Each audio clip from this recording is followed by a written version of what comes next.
Sustainability communication has its highs and lows, and right now certainly could qualify as the nadir, but we've got to keep climbing. Hey everybody, and welcome to the Sustainability Communicator, the podcast that dives deep into how companies can better tell their sustainability stories and drive real impact. I'm your host, Mike Howard, and I've spent the last 15 years living and breathing sustainability communications. First as a journalist for GreenBiz and other outlets, and then in the corporate world, helping global companies craft and share their sustainability journeys. Each episode, we cut through the jargon and greenwashing to explore the real challenges, risks, and opportunities in sustainability communications. We'll hear from leaders who are walking the talk and learn how they're navigating this complex landscape. Whether you're a sustainability professional, communications expert, or just someone who cares about how businesses are addressing our world's biggest challenges, you're in the right place. Let's get started. In today's episode, I'm joined by Dan Strechay, a sustainability communications veteran who brings unique insights from working across both private and public companies, as well as NGOs. We'll discuss the evolution of sustainability storytelling, how to navigate complex topics like palm oil and climate change, and the delicate balance between transparency and greenwashing.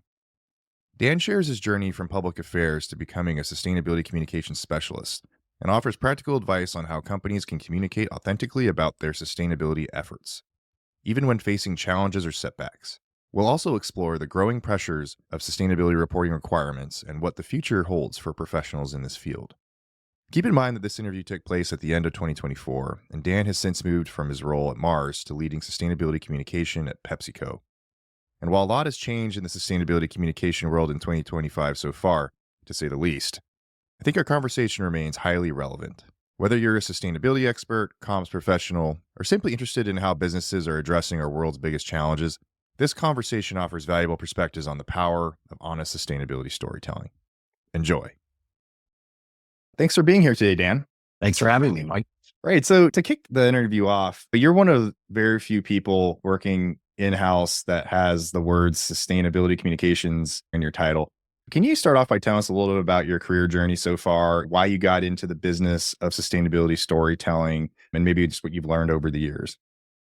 Yeah, sure. I think thankfully it's becoming more common. I'm seeing more and more folks with sustainability communications titles and outside of the consumer goods space, which is great to see. And the reason I'm encouraged by that is I think there are some specific skills that are helpful to doing it really well. And in terms of my career, I have a bit of an odd career. It's not a very linear career, but yeah, I started out in public affairs, working for a PR firm that had a public affairs department, doing like really complex issues, worked on health advocacy. And then I went to like a very small boutique firm that was working on environmental issues and social justice issues. So one of those issues was recycling. And it's just something I've always been interested in. You know, back in the day, I think my senior yearbook, I was class environmentalist. So it's something that I've always been passionate about. Grew up in Scouts and Eagle Scout in the woods. You know, one of our phrases is leave no trace or leave it better than you found it. And that's kind of driven me over the years. So I ended up actually got an opportunity to join a recycling company, which I was really excited about because now I was working for an industry that was sustainability was in their DNA. And that's when I started to realize the power of working in-house and, you know, using basically the company's resources to push, which was my passion, which is, you know, better environmental sustainability. And then, you know, from there, I ended up, you know, seeing another challenge in the pulp and paper industry. And I jumped at it. You know, it was a pulp and paper company that did not have a good record.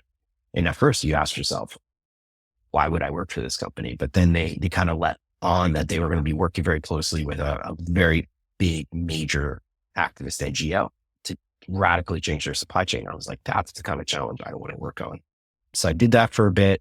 I worked for another very large multinational doing sustainability communications. And then I had the opportunity to work for the Roundtable on Sustainable Palm Oil and help start up their secretariat in North America.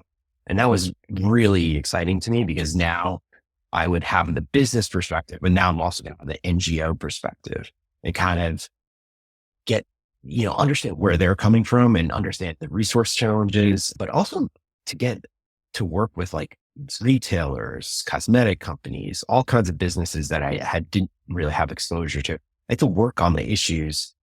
Some people kind of would probably run away from that, but to me, that was like the challenge I wanted to work on. And that's kind of what's driven me on it. And I think that passion is, being a communicator, using that type of passion and is an opportunity.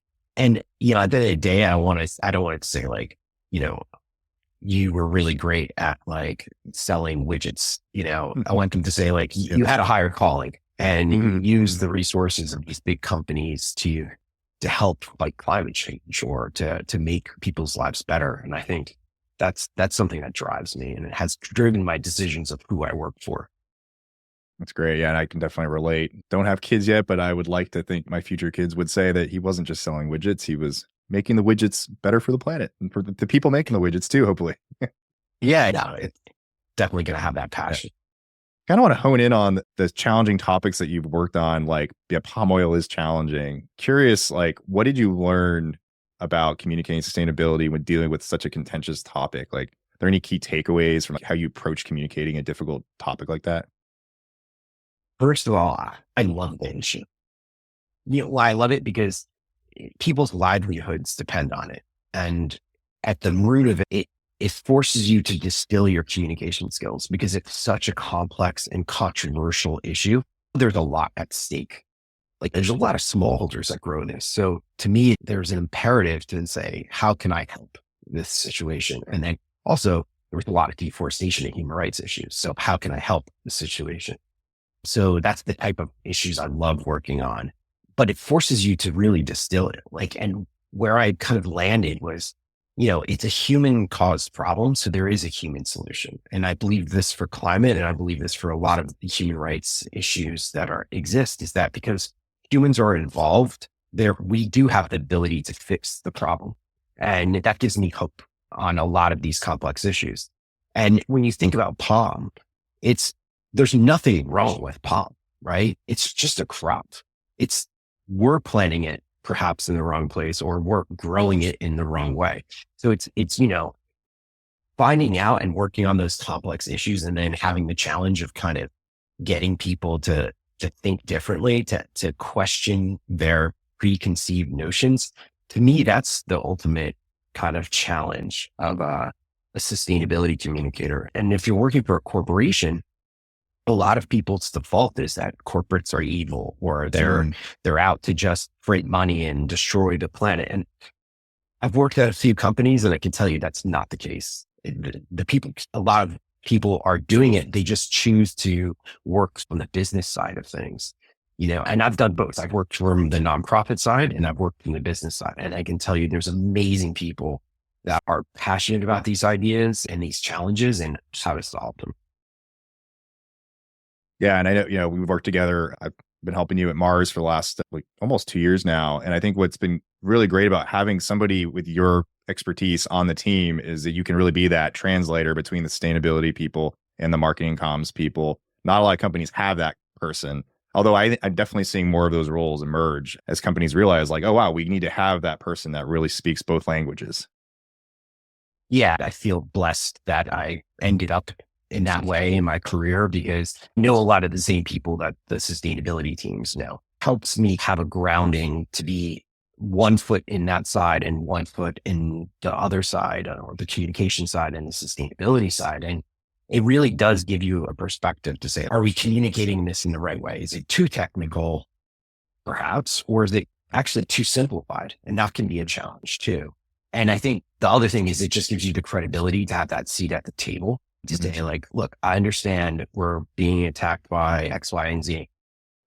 This shall pass. Or to say, hey, they have legitimate claims here. Let's invite them in, and let's have a conversation. Let's engage.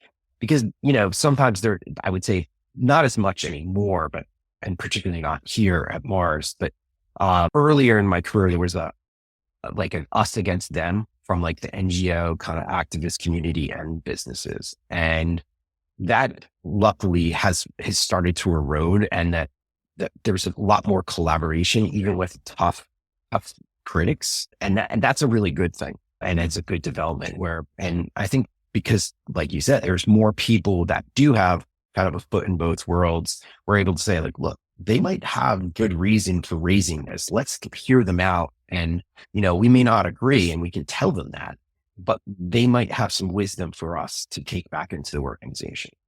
Right. But taking a step back, you've seen a lot of companies over the years, either companies that you've worked for or you've just seen out in the other, a lot of companies making mistakes around sustainability communication, particularly with greenwashing, which has become a bigger issue today now that you can get sued or fined for it. What are some common mistakes companies make when they're communicating sustainability that leads to greenwashing? And, what would be kind of your high level advice on how to avoid that? Yeah. I mean, greenwashing is, I think, we're on kind of the same speaking circuit, and that's definitely a massive concern for organizations. And now, because as you point out, the regulations, there's actual fines and penalties for it. And I think there was a point where there were a lot of people doing communications around sustainability that perhaps didn't have the background to say like, well, we shouldn't be saying this. And I think some of it's found. I also think that the reaction, the green hushing, where companies that are doing fantastic work are stopping saying anything because it's getting too risky to make the claim. I don't think that's a good thing either. I think the green hushing can become an excuse for a company that's not doing anything to say, well, it's really hard to communicate on these issues. So we just, it's safer to not, but trust us, we're doing it. Right. And I think that's where that reporting will come in place to keep those people honest. Hopefully, if someone holds them accountable for it, I think that we have to take the long-term view in terms of sustainability communications. If you think about it, when Al Gore released Inconvenient Truth all the way back in my career, everyone thought, okay, now's the time we're going to tackle climate change. And a wave of communication started to come out from companies. And then there was an inevitable backlash. I always think of it as sustainability communications in a recession model of kind of like peaks and valleys of communication and when we make progress. And so for that example, we kind of went backwards for a bit because there's this huge backlash against it. And then we've seen another peak where people really got on board. People were making commitments. And more recently, probably we've seen a little bit more of a dip. I know this discourages folks, particularly if they're newer to these topics, but taking the long view, we are so much further advanced than we were 10 or 15, 20 years ago when I started doing this. And so I'm encouraged by it because we should have these tough dialogues and we should be saying like, is that the right way? Should we go that far, that quick? On climate, clearly I have my own opinions. We need to move as fast as possible. But, we should be having that conversation. And I think we also can't lose sight that we're still making progress, even if it's a little bit of a, like, if you will, sustainability communications recession. We still made a lot of progress leading up to that point. Yeah, I started my career probably in the era. So this was probably like around the Great Recession. It was when there was a lot of the lofty language around sustainability, like we're going to build a flourishing future. We're going to, we're all going to live in a utopia. And I think that's probably what initially made me interested in this space because I was like, oh, that sounds cool. And then I think, not even that far in my career yet, but I'm already like, that's not what we're trying to do now. We're just trying to make the world better, but it's never going to be perfect. What I think is happening now that I'm really enjoying is that I think sustainability communications is growing up in the sense that like we're no longer, you're not going to just make these baseless, like lofty claims. Like anything you put out, you have to make sure you can back it up with action. Sometimes that does stifle creative comms a little bit, but I know if you involve different stakeholders internally, like legal and others who can make sure that you're backing up everything you're saying with evidence, that will make sure that your communications is actually meaningful and you're not just saying stuff that means nothing. Yeah. And I mean, that I've seen it in my career where, there was a lot of commitments being made across industries on things that you were like, why did we commit to that? Because you have to say like, we have zero control over that issue. And to make a lofty claim before you've actually done the work or the due diligence to figure out if you can actually have an impact on it is really not good business. And it's really the role of the communicators to say, whoa, is this for real? Or is this just a press release? Or have we done any of this work? We need to be, as communicators, to also be that kind of gut check to say, like, are we committed to this? Is this a long-term vision? Is this something that we can actually affect real change on the situation? And if the answer is no, then maybe our counsel needs to be back to the folks that we work with to say, like, maybe this isn't a press release. Maybe this is talk to partners, do it for a year. And then we revisit it to say, once we have a little bit of results, to say, like, hey, we've launched this campaign. First year results are this. And that's not as exciting sometimes. But in my mind, that's a better approach a lot of times. I don't know if you can hear my dog sleeping behind me, dreaming right now. I'm doing his little poof thing. I hope that doesn't, I don't know if that'll pick up on the mic. Okay. All right. So shifting gears a little bit, you've worked at both public and private companies. There's obviously different challenges around communication and different requirements. I'm curious, since you've been in both, what are the main differences communicating sustainability at public versus private? Are there advantages, disadvantages? And what would you say about that? Yeah, I mean, I think I've done both. I've done nonprofit. The core, it's the same. You have a lot of the same challenges. You have a lot of the stakeholder management. I think the big difference is public company, a quarterly or half year at least requirement to be speaking to things and to update stakeholders, mainly investors and shareholders. And they're talking about their earnings and progress. There's a natural cadence of releasing information. And I've worked for 2 private companies, but both family owned. I think the difference is without some of that pressure, you can actually invest a little bit longer term. So it's actually more different on the business side. And you also have the ability when you are doing the communication side of things to speak generationally or in longer term vision, which is really helpful, I think, when you're working on tough issues like climate, for example, which is going to take generations to fix if we can. I think it's the business climate that's really very different, where your CSO or your CEO can have a conversation with a much smaller group of shareholders and say, we need to make these investments. And I think that's where the private companies have a bit of an advantage because they can make those investments and they don't have those kind of pressures like proxy votes and et cetera from the outside that are exerting pressure because, let's say, they're owned by a pension, for example. It can be a little bit easier in that regard. So you almost have, depending on who you work for and what their belief system is, you can have better storytelling because you can make those long-term investments. You don't have that pressure on quarterly earnings. Right.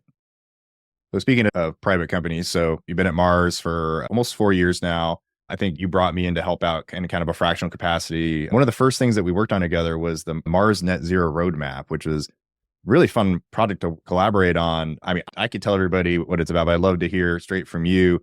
Why did Mars decide to create this roadmap? And then, what makes it different? And as a piece of sustainability communication, like what's remarkable about it?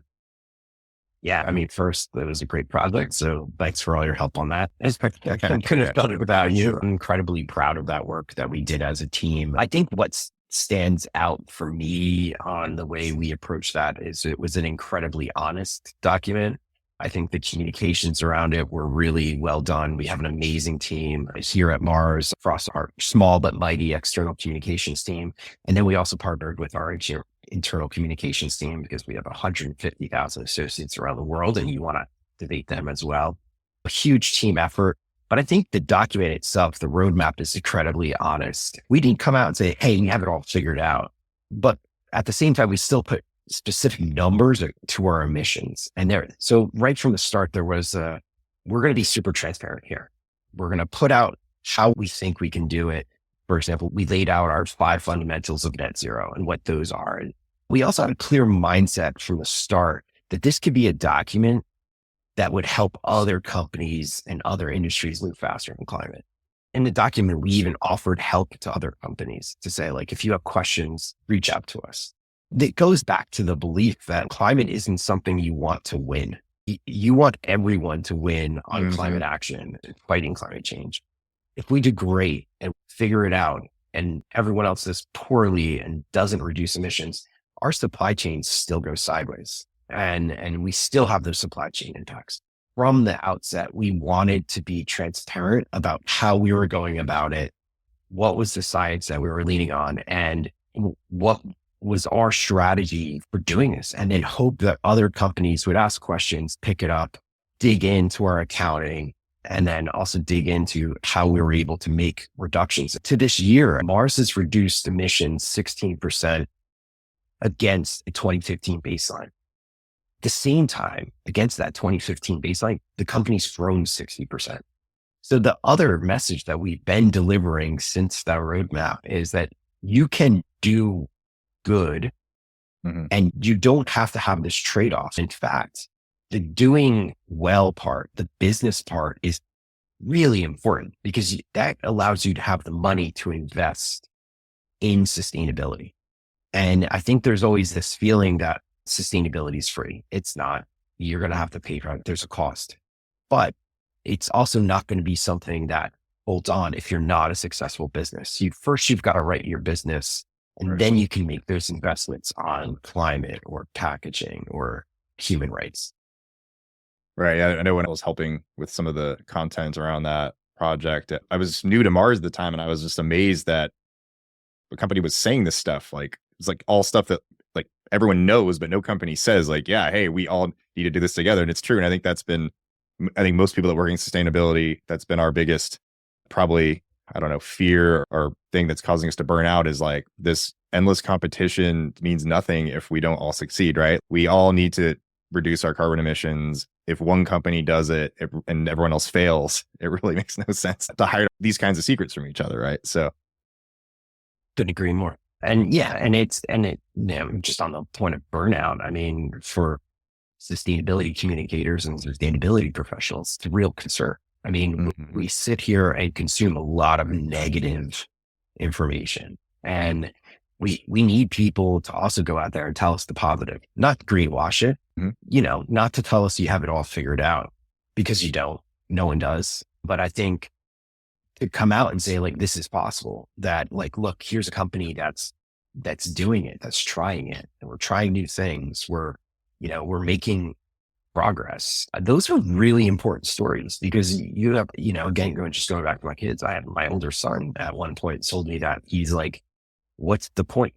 It's, every article I read is how it's getting worse and worse. And I'm like, well, do you think I would commit my life to working on it if I didn't think there was a point?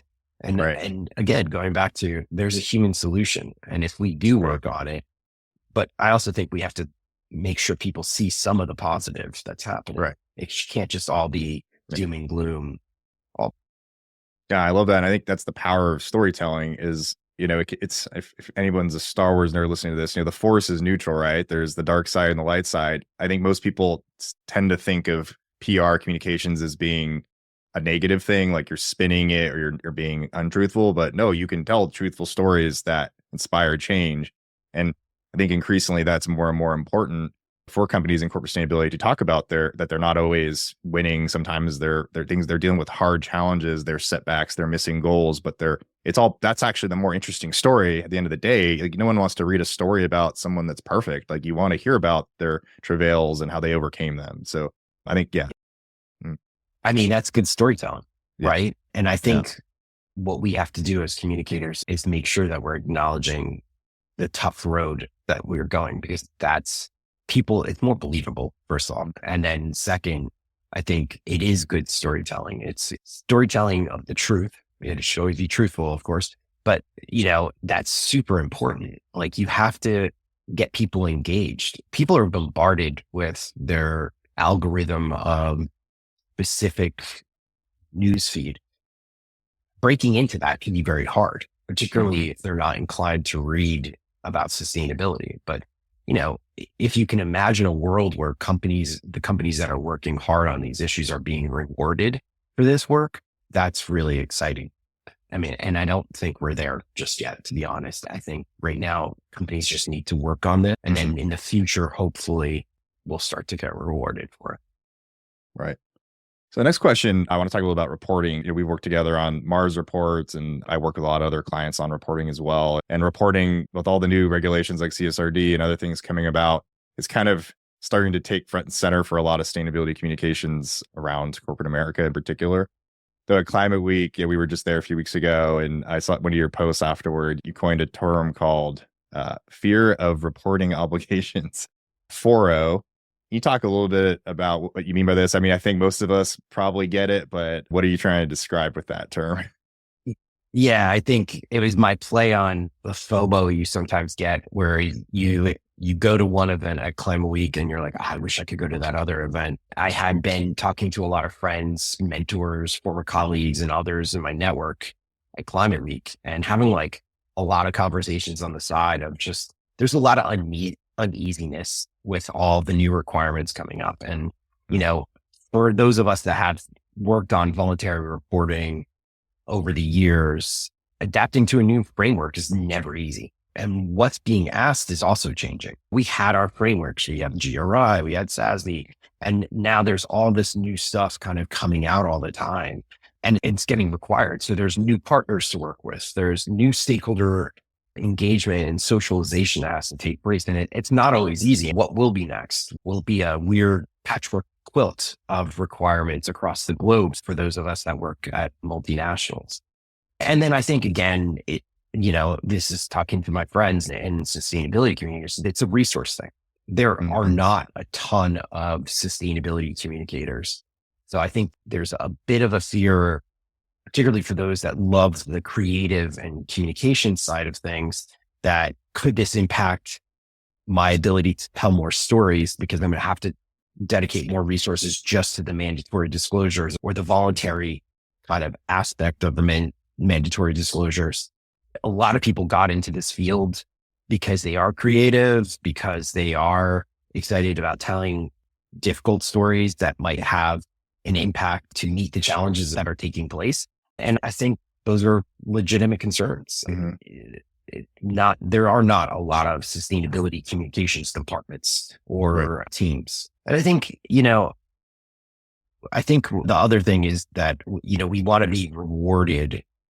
Companies want to be rewarded for taking action and making progress. And I think some of the feeling amongst many is that reporting, I think someone commented on my LinkedIn post, it's reporting is the death by 1,000 cuts.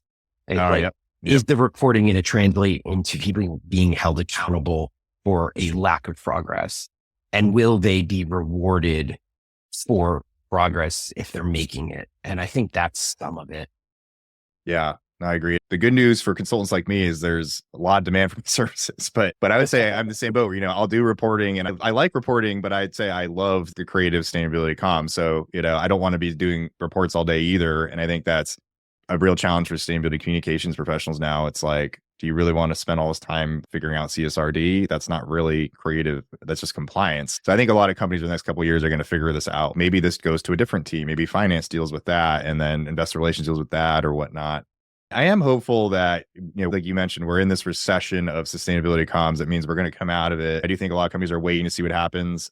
Yeah, I think obviously there's a lot of geopolitical things going on. Yeah. And I think for us in sustainability communications, we should just stay focused on what we're doing, what's material to our businesses. And I think then there's a lot of opportunity to continue telling stories, because if your business is working diligently on these issues, you have stories. And I think a good sustainability communicator is always talking to their SMEs, their stakeholders to find those stories. And they may not think it's exciting. They just think it's their job.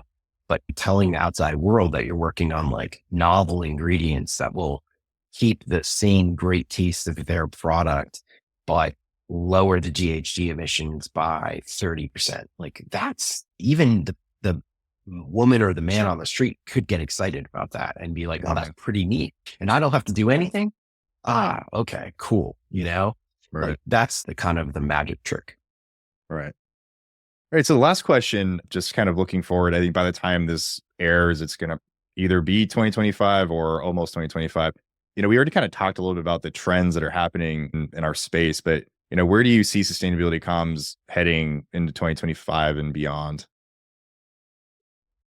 I am a little concerned by the role of, I think AI is fantastic, but I'm also a little bit concerned about misinformation and the ease that you can use those tools to create from a communications perspective, I think we still need a robust set of credibility defining organizations like media.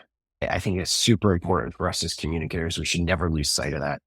And I think in this period of like, where's this information coming from? They play a super important role. But those platforms excite me because, we all have kind of the attention span of a gnat at this point when we're after work, sitting on the couch, scrolling our Instagram feed or whatever what we tend to do. I think grabbing people's attention and getting them to think about tough issues like climate change and hopefully providing a sense of hope, that to me excites me. And really just, again, meeting people where they're at. And I think 2025, we're going to have new tools constantly coming up. I think we need to use them responsibly, but I think that's going to be really exciting for us as communicators. Awesome. Well, thanks, Dan. This was a super insightful conversation. There's not that many people with as many years of experience as sustainability communicators as you. So I definitely have enjoyed learning from you and working with you. And yeah, thanks for just sharing your insights with everybody else. I appreciate it. And it's been a pleasure working with you. And hopefully someone listening to this gets something out of it. All right. Thanks a lot, Dan. Bye. And that brings us to the end of today's episode of the Sustainability Communicator. I really appreciate you spending this time with me today, diving into these crucial conversations about sustainability storytelling. If you'd like to stay connected, you can find me, Mike Hauer, on LinkedIn, or subscribe to my monthly Engage newsletter, where I share deeper insights about sustainability communications and what's moving the needle in our field. All the links are right there in the show notes. Speaking of staying connected, if you're finding value in these conversations, I'd be incredibly grateful if you could spread the word. Share this episode with a colleague who might benefit from it, or take a quick moment to leave us a 5-star review on Apple Podcasts, Spotify, or your preferred platform. Your support helps us reach more sustainability professionals and continue bringing you these important discussions. And, as always, wherever you are in your sustainability journey, good luck and keep at it. We need you out there.